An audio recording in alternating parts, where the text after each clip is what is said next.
Assalamualaikum warahmatullahi wabarakatuh. Selamat pagi teman-teman semua yang berbahagia.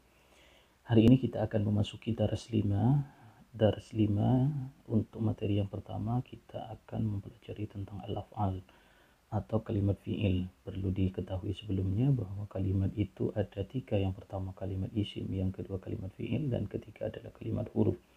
Untuk pertemuan kali ini kita akan membahas atau mempelajari tentang kalimat fi'il. Apa itu kalimat fi'il? Kata mudahnya adalah kata kerja, kata yang menunjukkan pekerjaan. Dalam kitab ini, termasuk di dalam bahasa Arab, kebanyakan fi'il dalam bahasa Arab itu berbentuk sulasi.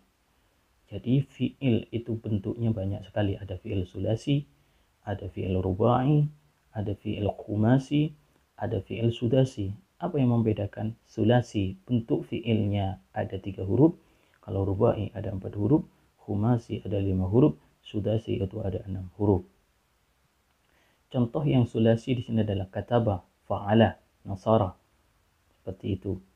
Kemudian untuk yang rubai itu terdiri dari 4 huruf. Contohnya di sini tarjamah. Itu artinya pun berbeda, menerjemahkan.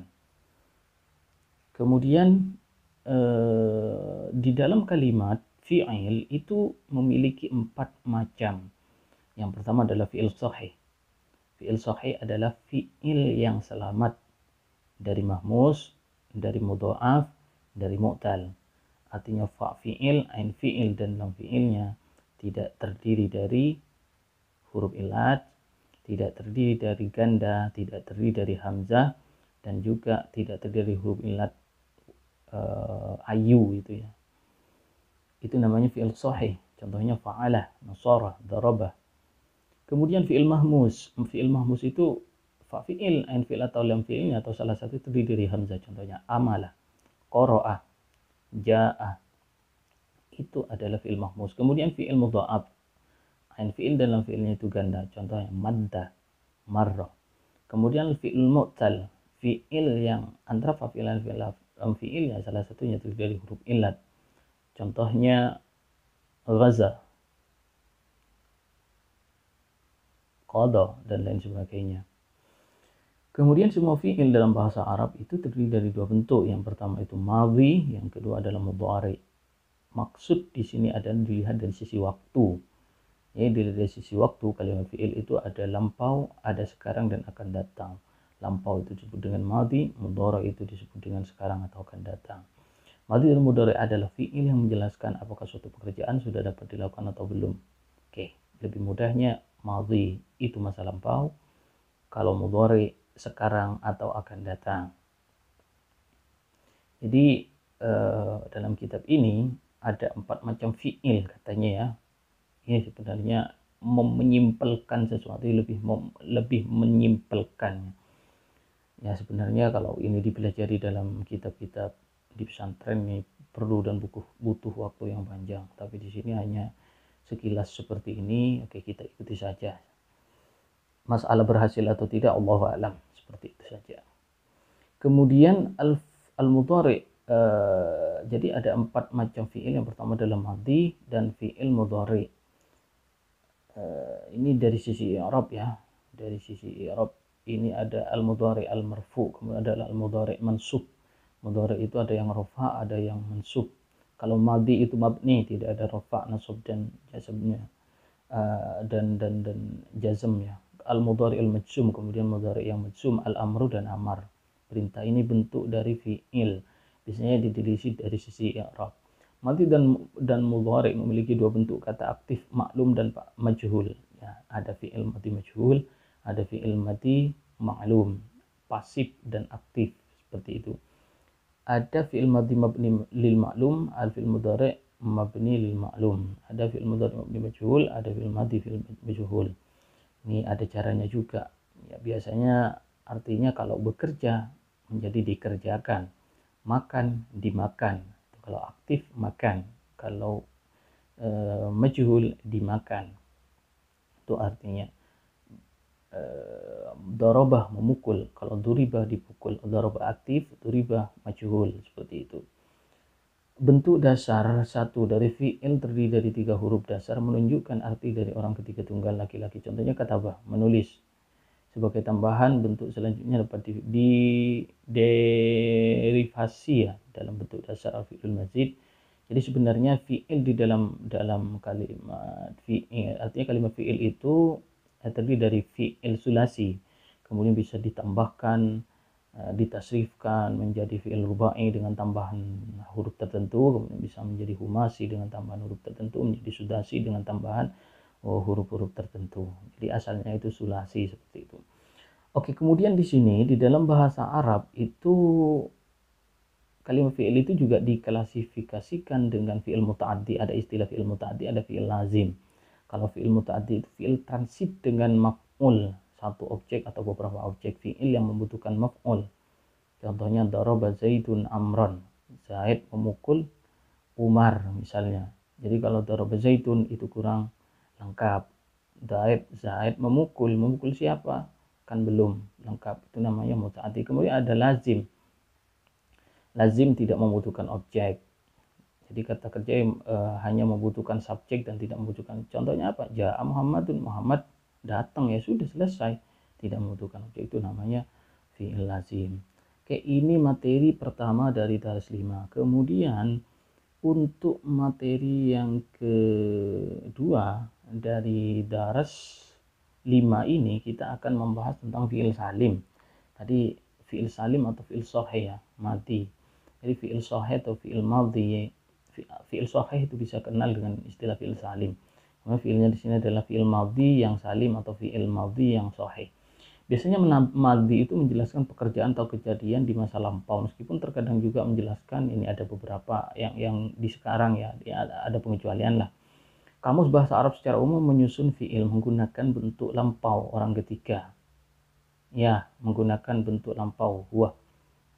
Biasanya dhamir huwa. Pada dasar dari fi'il ini selalu menggunakan fathah setelah fa, lam. Ya, ini bentuknya ada fa'ala yaf'ulu, ada fa'ila yaf'ilu, ada fa'ula yaf'ulu. Itu bentuk tasrifnya. Kalau ingin kita lebih lengkap, maka perlu pelajaran lebih panjang lagi.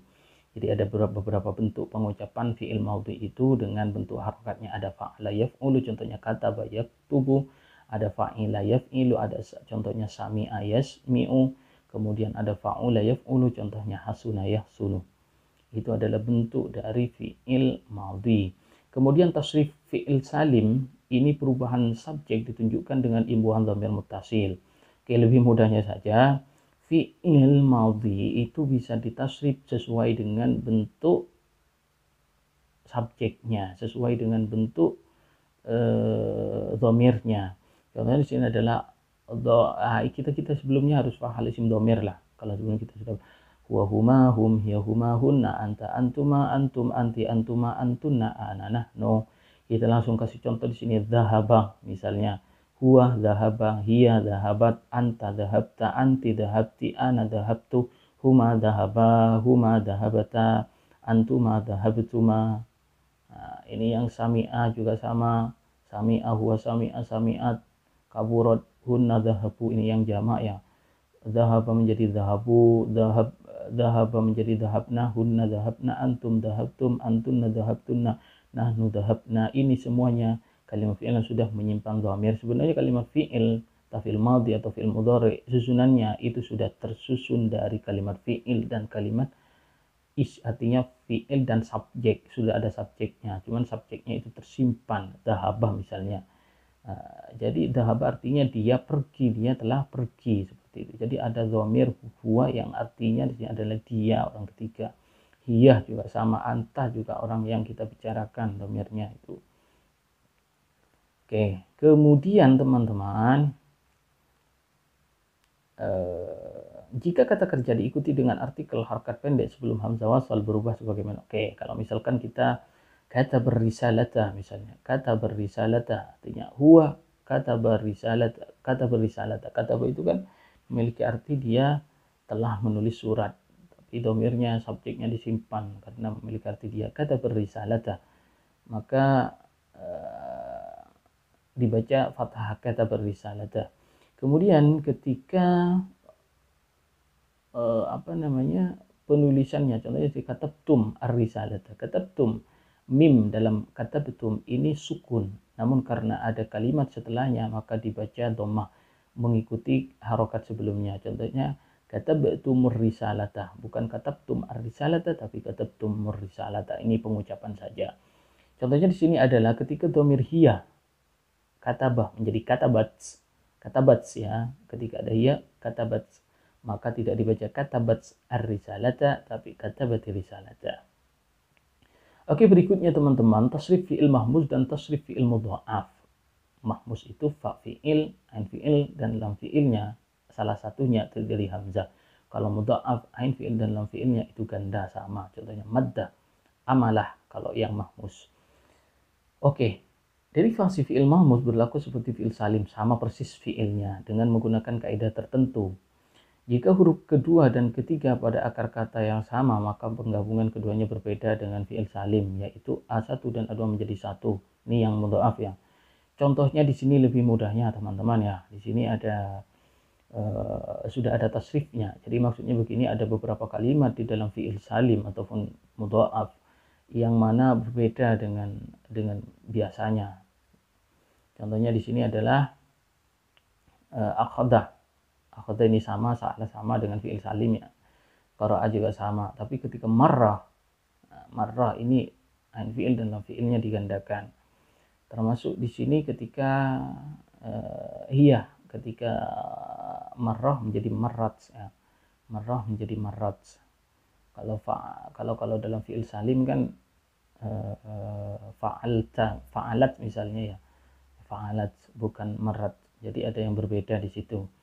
Kemudian ini juga yang berbeda pada jamak dari qara'u ya. Qara'u, sa'alu, qara'u ya. Ini bentuk penulisannya berbeda. Marru juga ada yang berbeda. Kemudian di sini untuk yang mudha'af ini menjadi marra untuk yang dhamir huma.